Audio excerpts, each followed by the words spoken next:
And we're back. Welcome back, fellow gamers. Welcome back, fellow rumblers. Welcome back, everybody. Welcome back to the channel and welcome back to the game. The game is Shroud of the Avatar, a cozy MMORPG. Or it's not an MMORPG. What is it? Well, it's an online multiplayer RPG. There you go. Okay, so right now the game is loading. My character is entering spectral mines. And I think there is something... What happened here?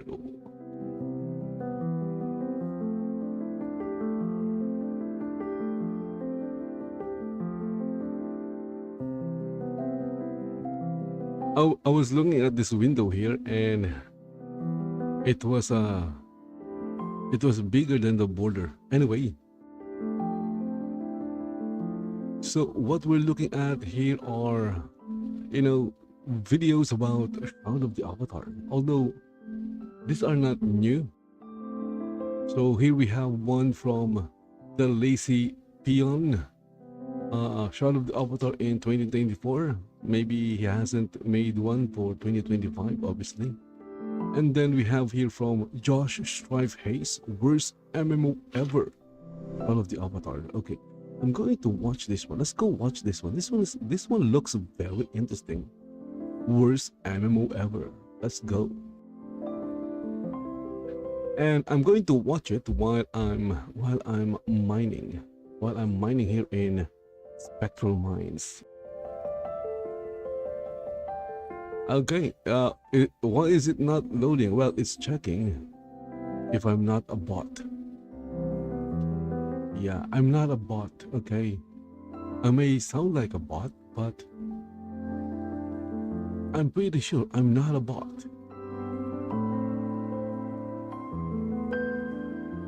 Most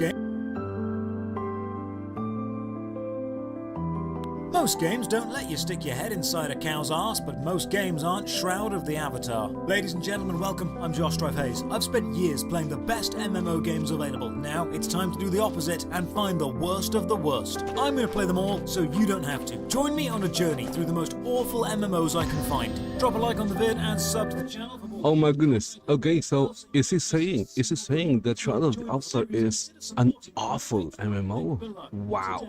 Come on, Josh, it's not an MMO, okay? It's not. It's on Steam, it's just under 10 gigs, and it's free. Now, Shroud of the Avatar is actually set in the Ultima universe. Ultima 1 is considered to be the first open world game, and Ultima Online was one of the earliest MMORPGs. It's in the Ultima universe? The creator, Richard Garriott, I didn't know that. Combine the legacies of both online and offline gaming because you can choose to play Shroud of the Avatar Forsaken Virtues online as an MMO or offline as a single-player experience. You can switch these modes freely in the game. I'll be playing it online for the full... It's not an MMO. Let's start this review with one of the most batshit insane publicity moves I've ever seen. To promote this game, designer Richard Garriott hosted an auction where you could bid for a rather interesting lot. Each package included a Shroud of the Avatar merchandise box, both in-game and out-of-game, a trip to visit the studios, and, oh yeah, a vial of his own blood. When a game designer tells you they poured blood, sweat and tears into a game, they might not mean it as literally as Richard Garriott did. The auction was live on eBay. Well, I guess you can say that's how passionate Richard Garriott is. He literally put in his own blood because, sweat and blood is like sweat, tears and blood. It's like a saying. It's not actually real, but you can't say that when you mention the same thing with Richard Garriott. So I slide every slider to maximum, slap on a 1920s silent movie villain mustache, and get going. The game starts by telling me I find myself among the carnage and chaos of a raging battle. I mean, not really, game. Josh, you need to use your imagination. Oh my goodness. Use your imagination. Fantasy adventure stuff. The game then tells me it's unsafe here, so I need to leave now. So I turn around and... Have you seen the games of the past? Invisible wall. Back in the day, Characters are just stick figures. We have to use our imaginations to visualize the character. So use your imagination. It's nice to read, but it's really awkward to actually gather any information on. Most games have checkboxes or lists or easy to understand instructions of what you're meant to do, but here you've got to reread the entire paragraph and make some kind of educated guess. Yes, it's kinda the game in a way discriminates against illiterate people. Yes, that is it's sad, but unfortunately that is the case. The game discriminates against illiterate people. So if you can't read, moving during combat doesn't help or hinder you. The first thing I'm angered by you're out of is this luck. absolutely atrocious archery stance. Now, I'm not an experienced marksman, but I fired an arrow or two, and planting your feet squarely and twisting your torso like this for every shot. I would agree. The animation, the shooting animation Entirely wrong. is not good. It's very bad. Arrows, the game tells me to escape the dangerous situation, and obviously we escape it by running directly into the burning zombie-infested village. We can also search enemies, but the animation for searching looks less... It totally makes sense, Josh. It totally makes sense. If you are trying to run away from danger, you must go and face the danger yourself. The flames nearly engulf her. Yes, there's no way she could escape. No way at all. It would be impossible to run down the stairs and out the door. Better stand here. You don't understand, Josh. The girl is surely in panic. You see, when you are in a state of panic, you can't think soundly. Hence the word panic. Batman. However, the game disregards the I am parts of your answers, that's what it's programmed to do, and the child now refers to me as Mr. Vengeance Knight Batman. Turns out her parents told her to wait here, and as she takes all instructions completely literally, even in the face of death, she waited right there. But now Mr. Vengeance Knight Batman is here, she's happy to leave with me. We set off to find her parents, and I discover you can break boxes by attacking them. But only certain boxes, not every box. That'd make too much sense. Also, the game has trouble judging depth and will sometimes stand slightly out of reach and let you endlessly swing at a barrel. Outside, I discover a practice dummy. It has unlimited health and grants me some experience whenever I attack it. So this poor child is forced to stand in a burning zombie-infested village and watch Mr. Vengeance Knight Batman go absolutely ham on this wooden dummy for 30 minutes while I go and get lunch. So, the experience system. I don't quite know how you manage to mess up an experience system in an RPG, but Shroud of the Avatar has managed it. Here's how the experience... You need to ask. You need to ask Chris Pierce regarding that thing, okay? Even I don't even bother with it at all. I just play the game. Literally anything, you gain experience in that thing. The experience you gain is pulled from your experience pool. So if the pool... Exactly. You gain nothing. The experience goes to the pool, you know? It's a fool's experience. You're a fool. Just kidding. If you want to, you can turn off experience gains for any specific thing, so no matter how many times you swing a sword, you won't gain sword fighting experience, and the pool will not drain. Whenever you do gain experience in anything, the icon flashes up on the right-hand side. Clicking on any of these icons opens the skill tree, and my god, are there a lot of skill trees. Every weapon type, character stat, and school of magic is leveled individually, and they... I wouldn't really call there's a lot of skills. I've seen games with far more complex skill trees. There are games I try to avoid because I couldn't understand the skill tree. Mathematical balancing than actually playing the main game. I managed to deal with this system by banging my head against my desk until I forgot it existed and then playing as if this were a normal RPG. The child and I charge into a burning tavern and slaughter a zombie. I say slaughter. I slap it with my sword, but this little girl just shivs it in the gut for double my damage. She doesn't even hesitate, she just straight up shanks the zombie. She's actually better in combat than I am. Why are you even surprised? Have you played Skyrim? The children in Skyrim are invincible. You can't kill children in Skyrim as much as you want to kill them. There is no way you can kill a child in Skyrim. So why is it surprising to see a child that can kill zombies? Didn't have enough time to finish the first paragraph. It's not. It's a fantasy game. So again, just use your, no, just what do you call this? There's a word for that. From one unimportant person to another. It's also super convenient. See, now I can't figure out what that word is. At the exact same time that everyone directly involved with the situation died. It would have been nice just to find like a completely unrelated letter to the situation, like a birthday card or a shopping list. We then can't leave the village. It has something with disbelief.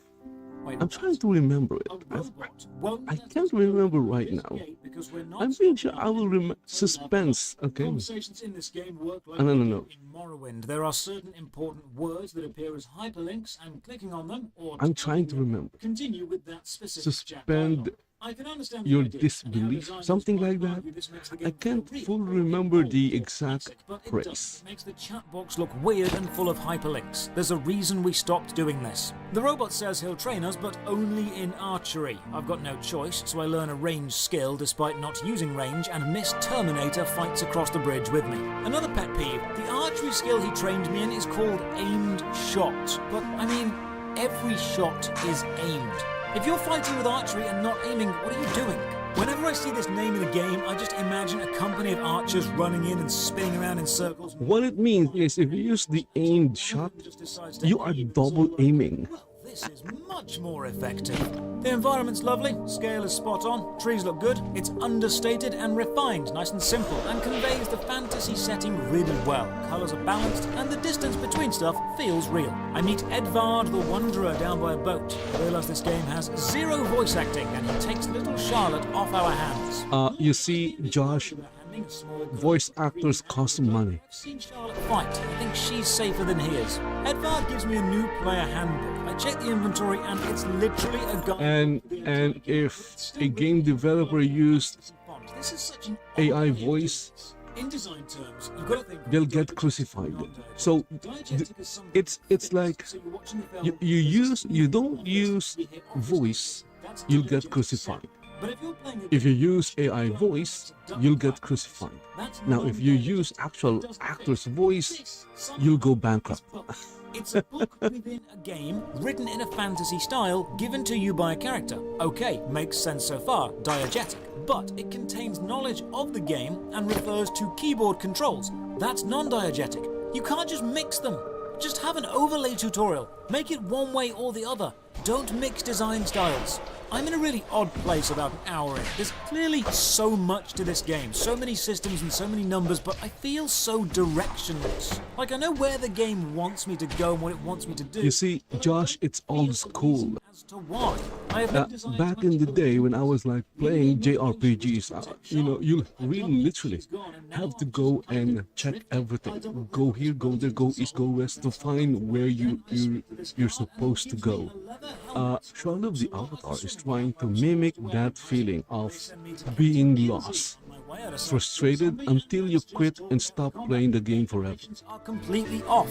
I'll swing a sword, wait a second, then the blood splatter effect and sounds happen. This is Sphere 3 all over again. And it happens for the whole fight. I fight a second enemy in case the first was a fluke, and nope, this is just how combat is. Completely mismatched action and effect. I meet Captain Kinsey, ask some questions, and she decides to step toward me during dialogue and set my face on fire. She then tells me that bandits are hiding in the East Swamp and have stolen people's valuable family heirlooms, so I offer to go and get them back. The world map is extremely basic. It shows forests, paths, buildings, and not much else. It's not even an old-timey scroll map with hand-drawn directions, which is odd because this game seems obsessed with handwritten letters and non-diegetic tutorials. You haven't seen the paper overworld map. That was amazing. You should have seen the paper overworld map. I truly like that overworld map because it was different. Back over the bridge and continue to hunt bandits. The world is much better than the game so far. The game's systems are convoluted and needlessly complex, but the actual scenery, from trees to models and the ambient The complexity of the game system has a cleave effect and can hit is by design. Okay, it's by design. so far. Line up the enemies for quicker fights. I find this mud puddle with no sound effects. I silently splash around for a while, then I sit down, then see if I can lie down. I wait about 5 minutes to see if I can drown. I cannot. Although the in-game You can't drown I play because you have like silence. magic against drowning. I then discover the super secret bandit hideout. It was the giant treetop platform built right out in the open. Clearly I am dealing with the masters of stealth. I spent about 20 minutes killing bandits. It's literally just clicking and waiting. It's like RuneScape, but not fun. Occasionally I have to use my healing spell. This makes combat almost not fun, but not as boring.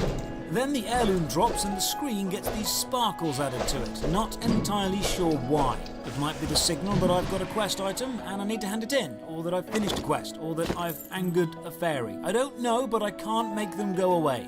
Nice scenery touch. If you jump through the spider webs, they explode and trap you. Bang on auto run because most of this game is just running, and when we talk to the guard about the heirloom, there's no... Yeah, there's a lot of running. There's a lot of running. And I just recently went back to the... I recently went back to Solace Bridge Outskirts, and yeah, I would agree it's not a fun experience. I offered to get the painting back because I have literally nothing better to do. This zombie is immortal, or combat has stopped working. Possibly both. And now we witness a miracle of nature, caught live on camera for the first time.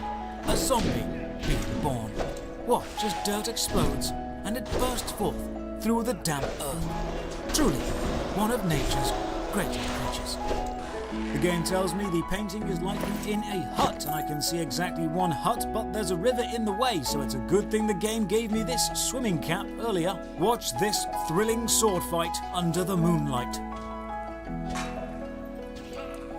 Exciting, right? Exciting. Combat makes this game. Potatoes, and then have a nice sit down. It's been a long adventure so far. Sometimes you just need to take the weight off your feet. Check out this advanced sword fighting technique. When I need my sword, I don't draw it from a scabbard like a peasant. I just place my hand behind my back and it magically materializes out of thin air. Oh, come on, Josh. That is such a stretch. I play Skyrim, I dual wield, and I only have one sword whenever I shoot it, or when it's undrawn. Private Preston. Apparently he's having some You don't see me crying about it. zombies, and my quest is Where is my other sword? calm him down. I had to install a mod to make the other sword appear. Subtlety, my ability to connect with another human being on a deep, intrinsic level and see if I can bring some calming, soothing vibes to Private Preston's life. Preston, calm down. World's greatest psychiatrist. Calming Preston down rewards me with the calm down emote, which is this. That's stolen from Jurassic Park, isn't it? I've been asking around about this undead mystery, typing in the words undead mystery and investigation. The reason for that is soon you will be faced against Someone did mention to go southwest. dinosaurs And by that, I don't mean I checked my map and found or velociraptors, so you'll need to use the calm down emote to calm down the dinosaurs. southwest, You will eventually encounter that. which ends up It makes perfect sense. and around some rocks. Then I discover you can leave an area by getting close enough to any. Also, And that Shadow of the Avatar or the developers use the calm down emote to calm down the Kickstarter backers. Calm down, backers. We will give you your stuff. I run around. We will finish the game. Calm down. See if I'm tier 2 ready. I am not. I should also mention the music because it's really ditzy. It's this flirty violin. It plays a note, then stops, then another, then stops. Like someone is bouncing a violin bow off the actual strings instead of really playing it. Here, have a listen. I've also noticed how goddamn awful my character's butt is. I mean, look, that's flappy. All those trousers just don't flatter. Either way, you'd think running everywhere would give me some great buns, but apparently not, just a big old flat droopy butt.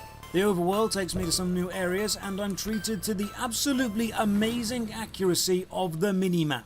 I am standing on the path, and yet the map clearly shows me as being off the path. Well, this clearly won't do. That's better. Now we're back on the path. Now I meet Farmer Phillimore, and this guy just has a bundle of issues. He tells me his favourite chicken Betty has been killed by wolves and wants me to kill the alpha wolf in revenge. He also wants me to find Dawson, his assistant. Then Phillimore tells me some advice his father once gave him. Son, chickens have feathers. Philemore's dad was clearly Mensa levels of smart, so I set off to kill the alpha wolf. I find a small wolf on the way and... oh god, what is wrong with your neck? That is not normal. Killing all the wolves proves quite easy, as apparently they've all got Okay, you must suspend your disbelief. Something like that, I believe. So the wolves in Shadow of the Avatar are not from Earth. It's it's a universe, so they have a different type of wolf in Shadow of the Avatar. This guy seems like he needs all the help he can get. Then I hand in Betty's collar and he is way too happy to see it again. Also, he's talking about Betty in a very familiar tone, and I'm pretty convinced this guy fucked a chicken. For completing the Betty quest, he gives me a Helmet of Love +1. Not only does this confirm my suspicions that this guy definitely fucked a chicken, but what design do you think a Helmet of Love will have on the side of it? Yeah, that's right. A candle. I explore around the area for a bit. You see, the explanation for that is simple. You see, Josh, if you want to make love in the dark, you'll need light. So you'll need a candle to light the place where you're going to make love. Is dramatic. See, irony. that's the explanation of that. Also seems to have an electric lamp. I pick some more cotton and I manage to critically hit a cotton plant. How? Finish all of Philemore's tasks, but we're both busy people, so a quick conversation with him while he's taking a shit, and then back off to adventuring.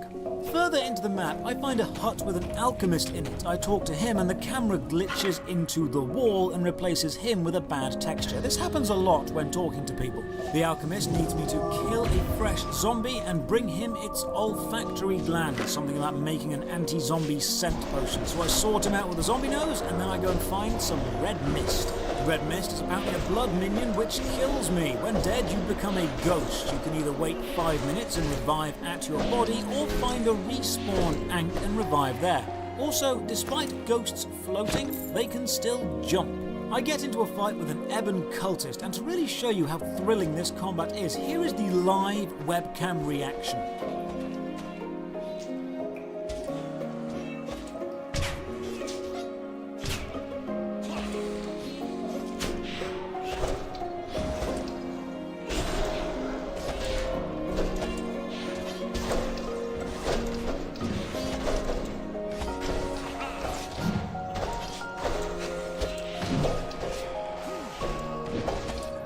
Truly, Josh doesn't appreciate the sheer magnificence of the combat in Shadow of the Avatar. More zombies spawn, then more archers spawn, then more zombies spawn, then I realize I am standing on a spawn point. Across the bridge into town, now I'm no architect, but the lean on those buildings does not seem up to code.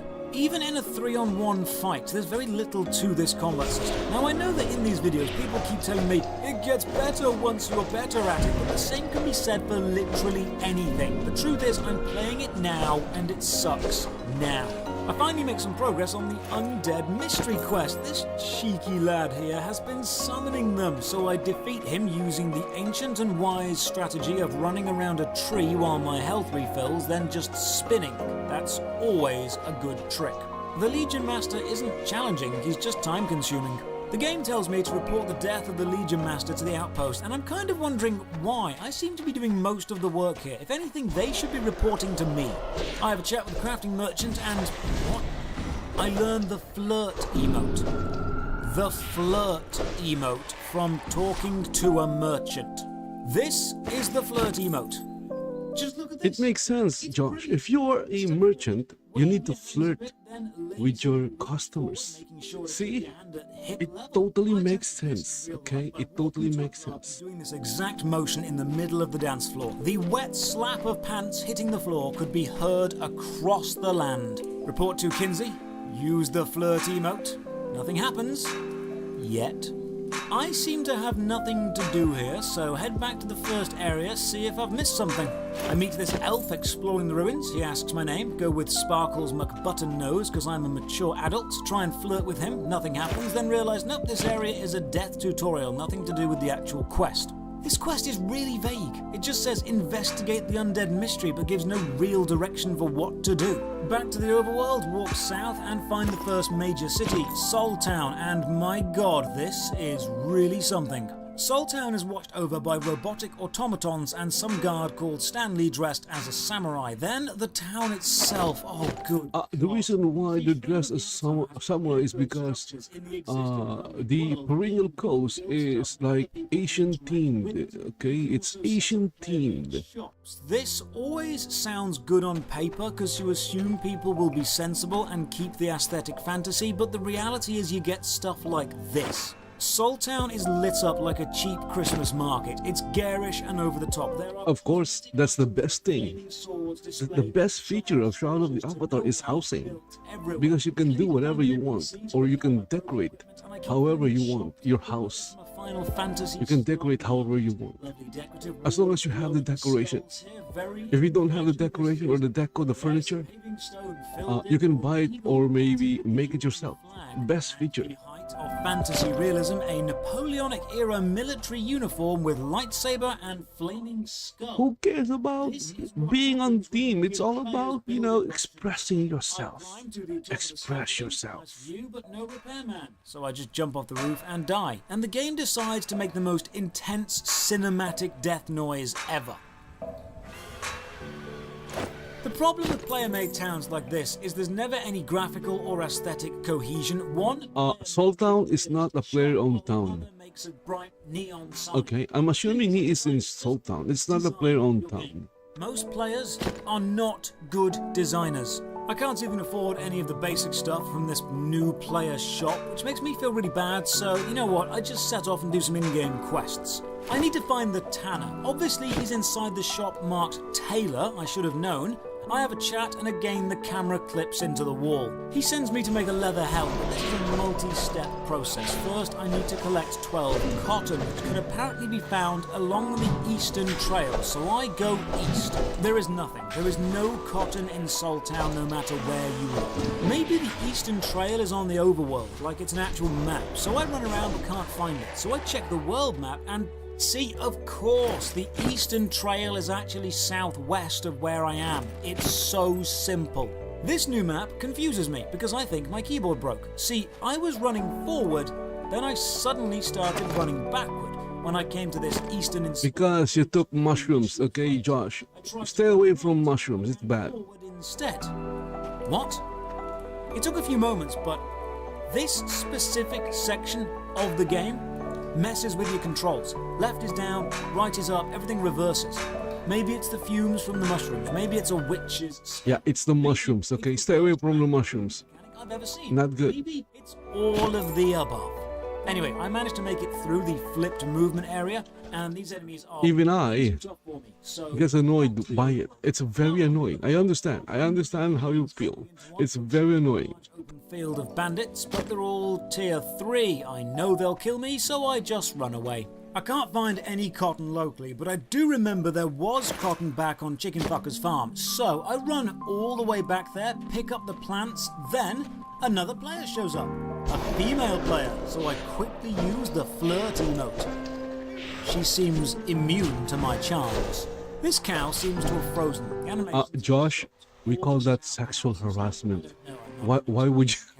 After picking all the cotton, we need to wait for it to respawn, and this takes ages. I decide to attack... No, it takes maybe 20 to 40 minutes. Okay? It's not that long. You have nothing else better to do, so why can't you wait? Adding that to the list of sentences I never thought I'd have to write or narrate. I literally wait all night, 20 minutes of real time for... See, I was right. 20 minutes. A casual player would quit. This game is hostile to new players. The quest... Yes, it is. Yes, the reason why it's hostile towards new players because it caters to the older players who are already, the big fish. To the big fish. Are you a big fish? Yeah, it's hostile towards new players because the developers don't want new players. There is a reason for everything.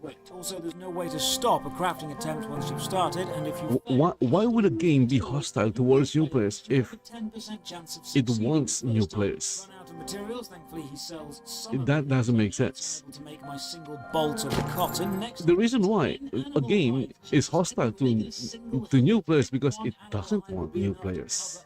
Shadow of the Avatar doesn't want new players. The game doesn't tell me where to find animals, so I just head back to the first zone and go and hunt some deer. While hunting deer, a skeleton boss attacks. It's exactly the same. I'm playing it right now because I'm not a new player. Again, as I've said, I went through Solace Bridge Outskirts. It's not fun. Per se, it's just dull on a moment-to-moment gameplay level, and immensely overwhelming. With I can see why. I can see why a new player would quit There is so much to at Solace Bridge Outskirts. nothing explained to you well. I fight a bear by kiting it around. Apparently it's a ranged magical bear because it hits me with a swipe of its claws from there. And when I finally have all the hides, I can't use a teleport scroll because I'm carrying too much. It's official. You cannot use magic if you are too fat. Back to Soul Town, hand in the hides, get the recipes, read them, learn Carrying too much doesn't mean you're fat, Josh. isn't inside, it's outside, obviously. The recipe I need to Those are two different things. not at the top, despite being the first recipe you can actually craft in the tutorial. I don't think I managed to glitch the quest because I finish it before Exactly. I make the helmet. It tells me I'm successful, but I still have all the stuff here waiting to be made. Well, I'm here now, so I bought back. You will eventually glitch the quest. inferior in every way. I stopped doing the quest because during the early days, Another sentence. I thought. or maybe when the game got released, I went with the quest. It got bugged. I got stuck. I stopped doing the quest, and I haven't done the quest since then. Yeah, I said I did the Solace Bridge Outskirts quest, but that's it. He gives me 250 gold for being such a stand-up guy and offers to answer any question. I ask about the word mystery, investigation, and undead, as they're all keywords, and he gives me different answers every single time I ask, which is absolutely no help. The only new place to go is the town of Ardoris. It only means that the NPC or the guard or whatever Also gives me 250 gold. doesn't know anything. Loves me, and then gives me random answers every time I ask And about mystery. Okay, you know what? the NPC is basically bullshitting you. Explained, the main quest seems to actively work against you finishing it, and there's no feeling of graphical cohesion in any area where players can build. This game is a grim, dark place, with both way too much going on and not enough explanation for why it's going on. I felt a little disgusted the entire time I was playing, which is why the final score for Shroud of the Avatar Forsaken Virtues is sticking your head up a cow's arse out of 10. Cheers for watching. If you want more words, So what is the score? The game is so bad, it didn't even get a 0. Is that what it means? Oh my goodness! No wonder no one's playing this game. have a great day. No wonder I'm the only one playing this game. Not true, because if you look at Universe chat, there are other people playing the game right now. I would assume these are big fish people, something like that. And yeah, Josh said it. The game is hostile towards new players.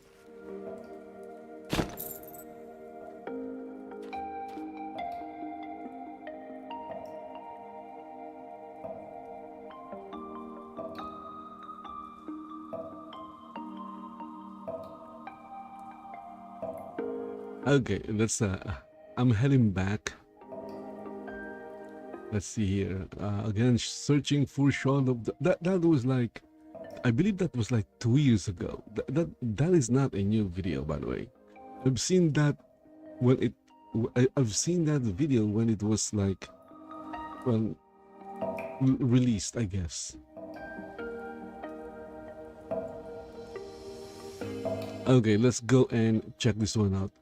From Lazy Pion. This one, oh, this was like 5 years ago. Okay, so this one is like 1 year ago.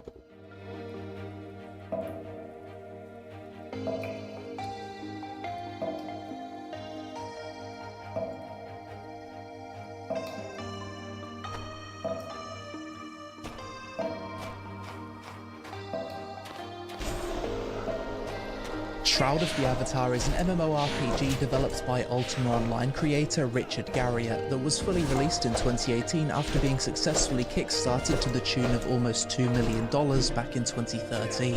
I know kickstarted MMOs have a bad reputation and the vast majority of them are utter failures, but in all fairness to Shroud of the Avatar, the game did indeed release in a somewhat timely fashion and wasn't a scam. Shroud of the Avatar is actually quite a unique... Okay, so it's not a scam, according to the Lazy Peon. Although other content creators, you know, even popular ones, call it a The scam. world is full of player-owned towns, houses and shops, whilst also having a bit of a sandboxy PvE feel. If you are going to ask me based on my own experience, it's not a scam because again, I spent less than the actual cost of the base game, and after 10,000 hours of playing it, I'm pretty sure it's like I've already like consumed.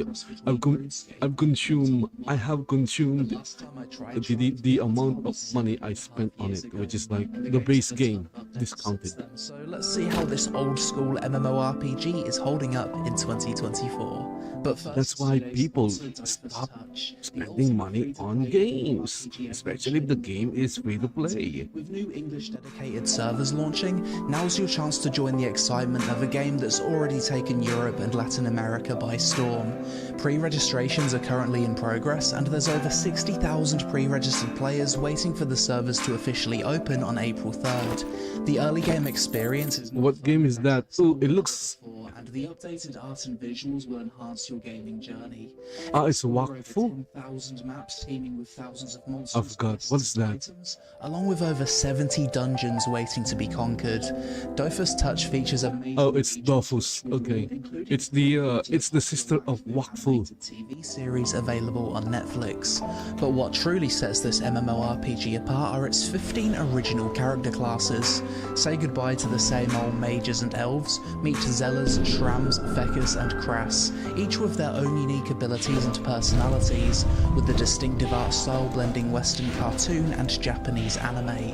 This game also features a player-driven economy where you can loot, craft and buy the best equipment to enhance your gameplay, master over 20 professions. I'm not sure which one is newer, Dofus or Wakfu. I believe Wakfu is the newer one. Although Dofus is, The link in the description to download Dofus Touch.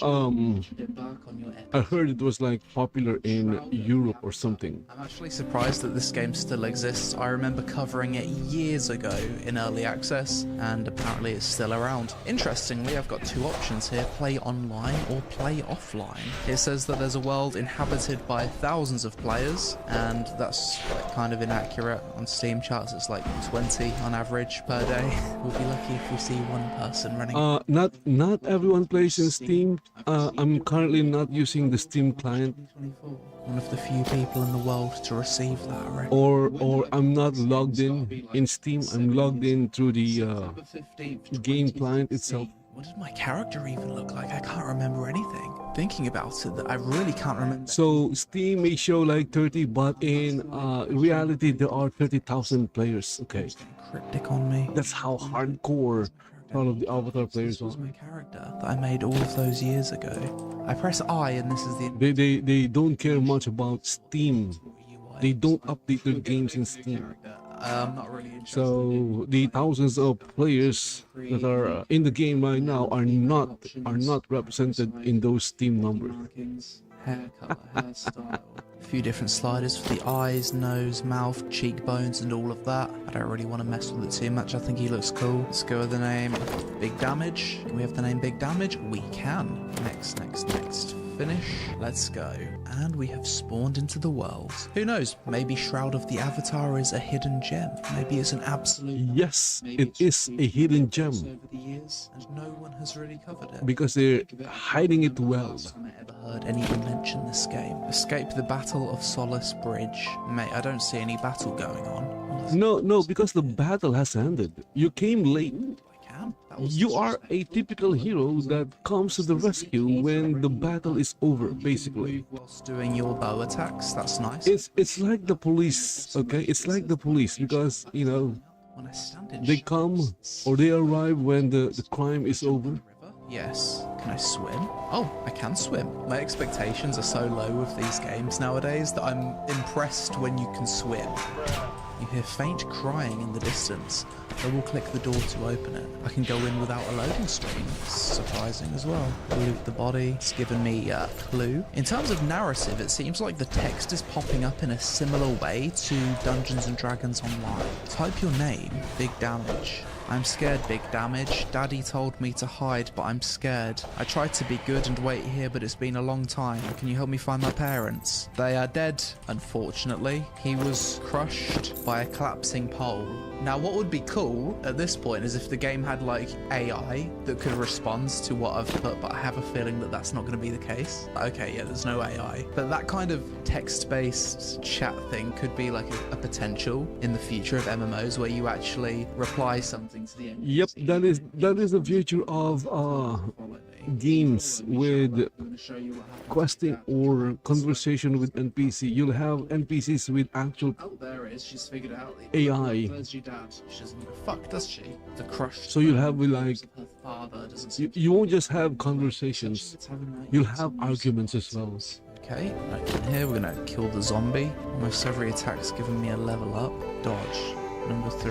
That didn't do a dodge. Can I loot this? Ah, you can. So if I see a shield on the floor, I can actually just double click it and it picks it up. Same for this quiver of arrows. Where is it? I just looted quiver of arrows. But because the inventory UI is designed by an absolute donkey, I can't even find it in the inventory. Let's equip a sword instead. Let's try some melee combat. Give it a whack. Now we're leveling up our bladed combat. Charlotte's helping us out. Pop my healing touch. Pop my dodge. What an epic encounter. Let's try using a staff. Test out the mage combat, shall we? Oh, we're actually just meleeing it with the staff. Bludgeon combat. I think I'm actually going to play as a ranger in this game. Or maybe just mix range and melee. So can we drag the weapons onto our hotbars? It doesn't seem like you can do that. So maybe weapon swapping isn't an intended feature in this game. Adventurer training automation. That's not very immersive. We're in a fantasy world and there's some fucking Star Wars robot that's just popped out. Aimed shot makes sense. Learn skill. So I'm going to drag this onto the hotbar. 1, 2, and that's opened the gate for me. Don't even need to use my abilities. Like my disabling shot. That's Okay, so I think this is just what I think. Seeing like real life references in the game is a callback to Ultima 1, something like that. Oh, you can double tap a direction and actually dodge roll. Oh, I can bloody shooting my arrow whilst I'm dodge rolling as well. I could be wrong. I'm not a total expert when it comes to this game. I just play it. If you just put in gibberish, and he says, oh, is that so? Stay on guard. Blah, blah, orange juice. Interesting, I don't know. The stuff that you can actually input is just here at the bottom. It's almost kind of pointless to be able to type in your own stuff. It's like almost like a failed experiment. Double click the garlic to harvest it. I've got 71% that is an understatement. The game is a failed experiment, which it is. 71% chance to mine the iron vein. Failed? Let's give it another crack. Again, wow, RNG gods are not smiling upon me. But even though I'm failing, I am leveling up my mining skill. Bedroll. Oh, I've just yoinked the bedroll. Halt! You've been witnessed engaging in open and base thievery. Stop right there, criminal scum! Be no further discussion of this until justice has been served. Wait, what? Goodbye. You're free to go, Outlander. That's a bit weird. It looked like he was going to punish me and then he decided not to. As I'm leveling up my gathering, my percentage success rate is increasing. 91% chance to mine the iron now. Failed. Why are we still here? What's these sick children doing? These children are dancing in front of a skeleton and they've just put a bloody candle on it. Got a bloody demon child over here. What's this? Oh, some kind of crafting station. Repair items, make a chair. You're assuming they are children. They are actually goblins. They didn't have the skins for the goblins.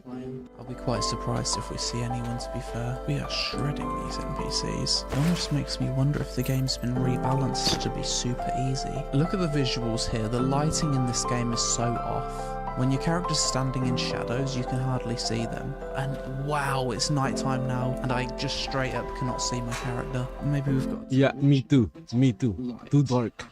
It is too dark. Or perhaps I'm supposed to loot it off of the NPCs. Oh, this bandit will take the heirloom from the quest off of me. But someone needs it for a quest. Can I kill him? I can. Oh wow, so I can either do business with this NPC or I can kill him. Let's kill him. Maybe he's got the painting that we're looking for. Outskirts? Yeah, he has the painting. You'll still need to kill him to complete the quest, though. Things like I can individually loot each of these food items. I can loot the cup. I can loot the plate. I can loot everything. And that looks like it could be the painting that we're looking for. It is the painting we're looking for. I can also loot all of this. Okay, so this game does have some really cool little quirks. The world's quite interactable. I like that. I just really wish the game had a better inventory, because this is a mess. Oh, what's that? Bloody bones. It's a big enemy. Well, that's a lot stronger than anything I've fought before. Is this an actual challenge? Oh, great, and now we're getting attacked by a small grey wolf. Thanks, wolf. Keep healing on cooldown. Drink the potion. Big damage. And it's dead. That was the longest fight we've had so far. Got some wildlife to take care of here. The wildlife has more health than the bandit archers. How is that the case? My character's not a fan of nature. He likes to eat and consume. My character's getting a little bit overweight now, so we probably finish this quest, then we go sell some stuff. At least I know that you can't just infinitely loot and pillage everything. You do need to keep an eye on your weight limit. This game does appear to have an active day-night cycle, as nighttime appears to be coming to an end. Okay, we got a merchant here, so let's sell some stuff.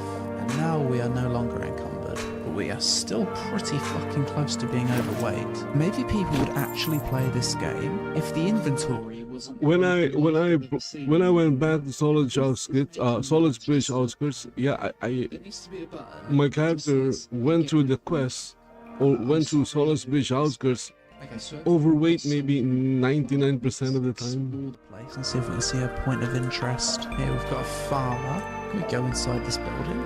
Oh, we can. It seems like you can open almost every door in this game, which is really cool. Not every MMO allows you to do that. Loot the chest. Wax, but it's private property and I'm a nice guy, so I'm not going to take it. Alright, let's talk to this farmer. You're right, lad. Kill the alpha wolf. Okay, and that's given us a quest. Now we're off to hunt the alpha wolf. So it seems like pretty much any NPC that you come across in the world has some kind of quest for you. Beta wolf. We ain't afraid of no beta wolf. We're looking for the Giga Chad alpha wolf. Oh, there he is. Damage. I'll make short work of this little wolf. Call yourself an alpha. Skin the wolf, take its head. There's your alpha wolf head. Tell Kinsey about the ritual master. Mate, you want me to run all the way over here? Bro, that's a trek. What horrible quest flow. Like, it takes ages to run from here to here. I have to run all the way around. It's a solid 10-minute run. So now the game wants me to go all the way back here to talk to this person at the bloody beginner camp. Although we are most certainly at the point where if I wasn't making a video, I would have uninstalled the game. Visually, does Shroud of the Avatar hold up well in 2024? Graphically, I'd say it's on par with, or slightly worse than Lord of the Rings Online and Age of Conan, despite releasing in early access in 2016. So this is a game that released 10 years after those games that I'm comparing it to, in terms of visuals. Not really good enough, is it? Oh, okay, so when you leave a zone, you've got this, which reminds me of, like, Final Fantasy VIII, how you traverse the world in that game. But we need to go to Solid. Again, that is a callback to Ultima, you know, or JRPGs where there is the overworld and the adventuring map. These buildings look really out of place. I'm actually assuming that these are player housing buildings. Typically that's the case in MMOs. If a building looks super out of place, it's probably real space player housing. Okay, I think we have finally found Abigail. and we can tell her that we rescued her daughter. So right now I have no tasks, no quests. I suppose if I want a task, I need to find... You need to talk to Arabella. talk to that maybe You got to talk to Arabella. Arabella is somewhere in Sultan. There we go. So now I guess I click on this, give it a read, go to Castle Athos. Because I have Arabella in my quest right now. It says I speak with Arabella. I think I'm finally getting the hang of the game, yeah. So you go to these points of interest, you take quests from the NPCs, you open your map here, and the quest location that you need to travel to is highlighted by a blue icon on your map. It's certainly a very different MMO. Definitely has these old school RPG. Not an MMO. A really nice looking castle. It's the first bit of environment I've been impressed with. Quite a small instanced area, this one. Let's leave the castle and go visit the other place. So I guess this is the true size of the world. Oh, there's another continent over here as well. So it's probably quite a big game. All throughout this world there's going to be tons of POIs. That's actually kind of interesting how the game works, to be fair. What's this? Skeleton? This is like a world boss, or can I just fight it right here? Well, it's just a random skeleton. And it's just this tiny instanced map. Oh, man, this is kind of cool.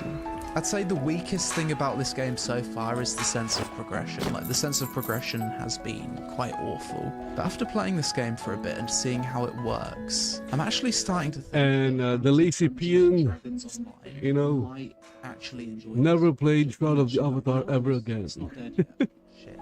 Rusty sword, give it a whack. Bladed combat slowly leveling up, but I'm getting my ass kicked now. I didn't have enough arrows to kill the bloody skeleton. We are literally hitting nothing. We're actually going to die. Run and heal. I will not capitulate. My bladed combat has leveled up to the point where I can actually kind of hit with a sword. The most intense fight in Shroud of the Avatar history. It's been like a 10-minute fight. Lesson learned. Don't run out of arrows. Oh, we got him. Give me that loot. There it is. We got the loot. We don't care about no zombie. And we're back out into the world. The town is under siege.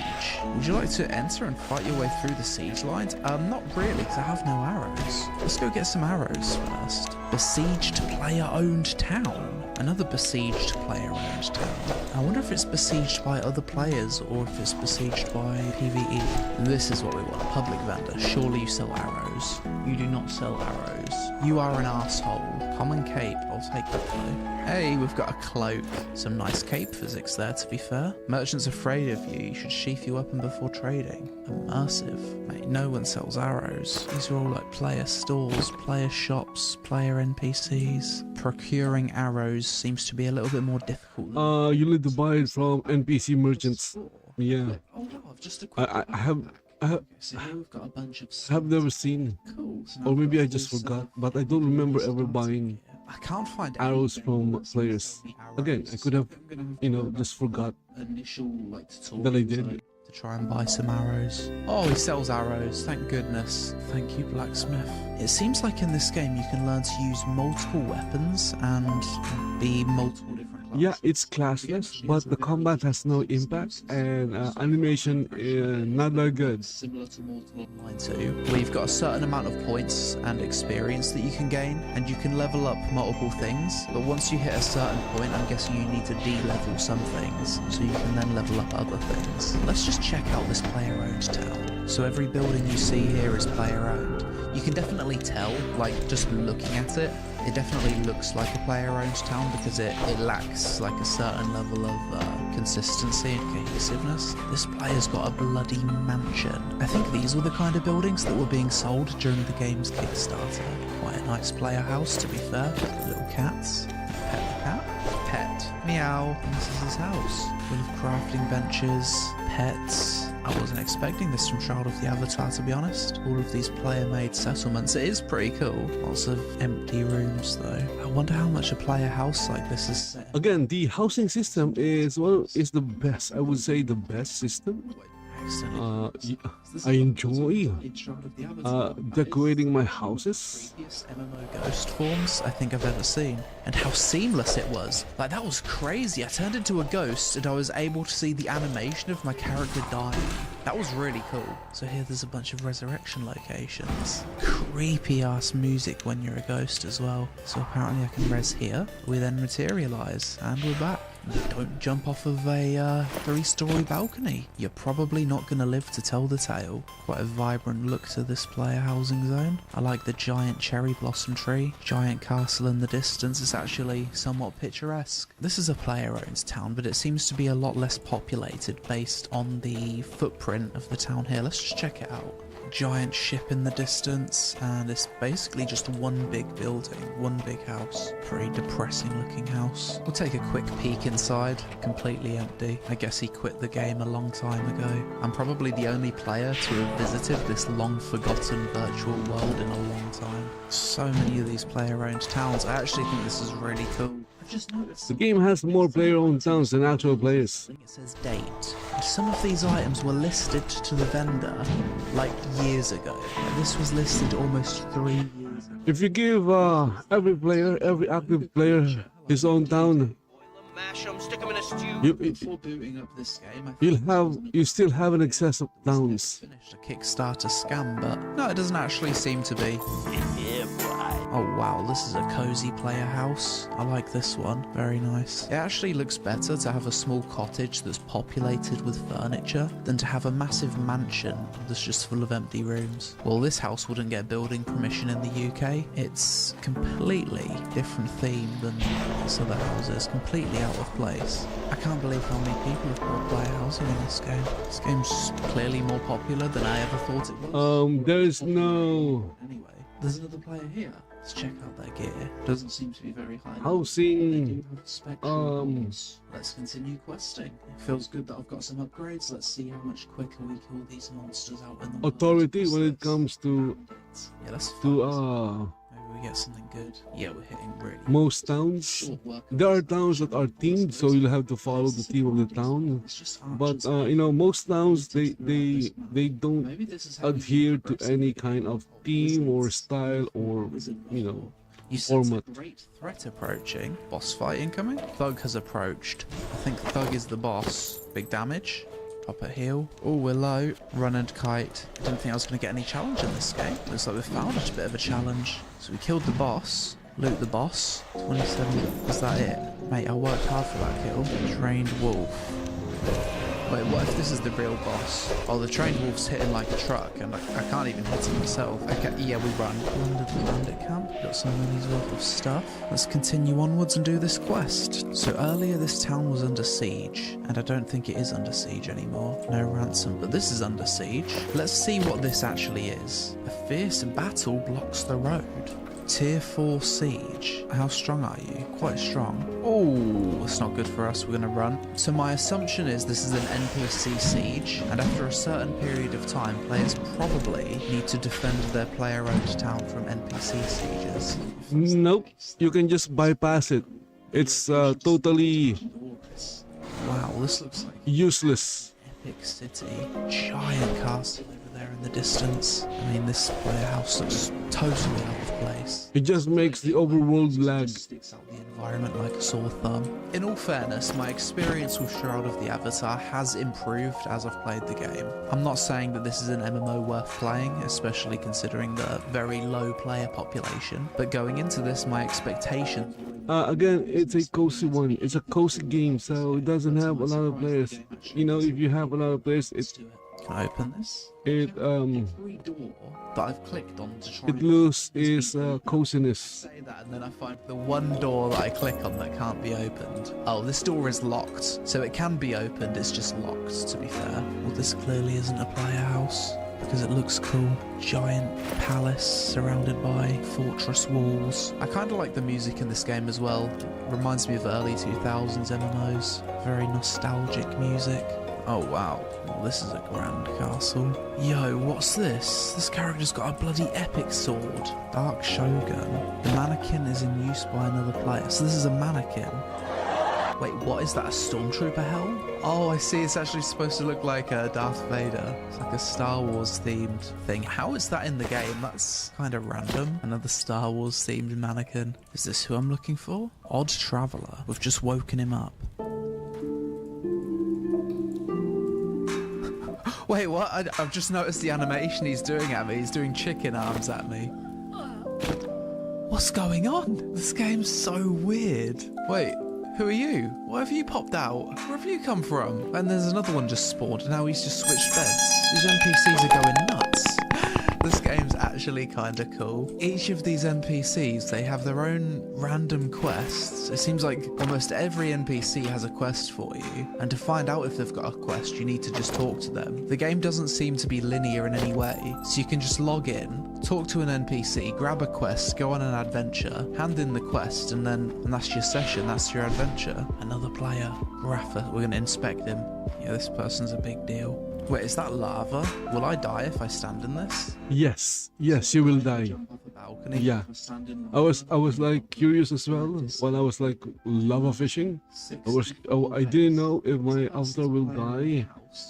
Is a bar. If my avatar, you know, touches the lava, guess what? My avatar died. 6 dungeons exist in this game somewhere. Shroud of the Avatar in 2024. I think I've got the gist of the game now, and I have to say the game has actually surpassed my expectations. I didn't expect you to be able to go inside every building in the game. I didn't expect the world to be so highly interactable, and I think this kind of game would probably be really appealing to role players. Unfortunately, the population on Steam is really low, so unless people are playing it from some other launcher, which I don't think they are, yeah, the player numbers just seem really low.